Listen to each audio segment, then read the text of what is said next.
वार्तांकन रोखठोक बातमी। पिंपरी चिंचवड महानगरपालिका निवडणुकीच्या पार्श्वभूमीवर राज्याचे उपमुख्यमंत्री अजित पवार यांनी भाजपवर जोरदार हल्लाबोल केला आहे।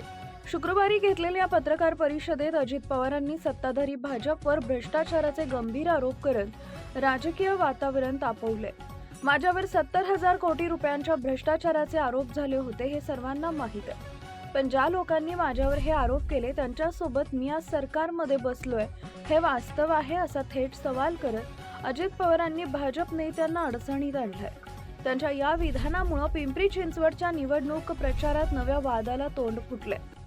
पिंपरी चिंचवड महानगरपालिकेतील सत्ताधाऱ्यांचं सध्या एकच लक्ष आहे, कुठे आणि कशातून भ्रष्टाचार करून पैसे कमावता येतील। आशिया खंडातील सर्वात श्रीमंत महानगरपालिकांपैकी एक असलेली पिंपरी चिंचवड पालिका कशी कर्जाच्या खाईत ढकलली गेली हे जनतेनं पाहिलं आहे, असा आरोप त्यांनी केलाय। त्यांच्या मते पालिकेच्या सुमारे 8,000 कोटी रुपयांच्या ठेवी भाजपच्या सत्ता काळात मोडण्यात आल्या। या ठेवी मोडून नेमकी कोणती विकास कामं झाली याचा हिशोब जनतेसमोर मांडावा अशी थेट मागणी त्यांनी केली आहे। भ्रष्टाचाराच्या मुद्द्यावर बोलताना अजित पवार अधिक आक्रमक झाले। पिंपरी चिंचवडमध्ये भ्रष्टाचार इतका वाढलाय की अवघ्या 1.25 किलोमीटर रस्त्यासाठी 81 कोटी रुपयांचा निधी मंजूर करण्यात आला असा धक्कादायक दावा त्यांनी केलाय। आम्ही कधीही सत्तेचा उन्माद होऊ दिला नाही, पण सध्याच्या सत्ताधाऱ्यांना सत्तेची मस्ती नशानी मात चढलाय अशा शब्दात त्यांनी भाजपवर घणाघाती टीका केली।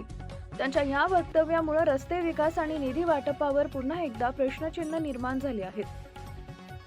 आमच्या काळात शहरात सुसाट प्रवास होत होता, पण आज अर्बन स्ट्रीटच्या नावाखाली रस्त्यांची वाट लावली आहे असा टोला अजित पवारांनी लगावला। अनेक ठिकाणी अतिक्रमण मांडले असून तिथं हप्तेखोरी सुरू असल्याचं चित्र दिसत असल्याचा आरोप त्यांनी केलाय।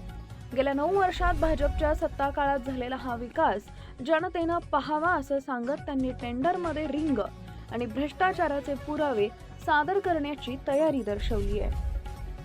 महाराष्ट्रातील महत्त्वाच्या आणि ताज्या बातम्या पाहण्यासाठी आमच्या जय हो न्यूज चॅनलला सबस्क्राइब करा आणि बेल आयकॉन प्रेस करा।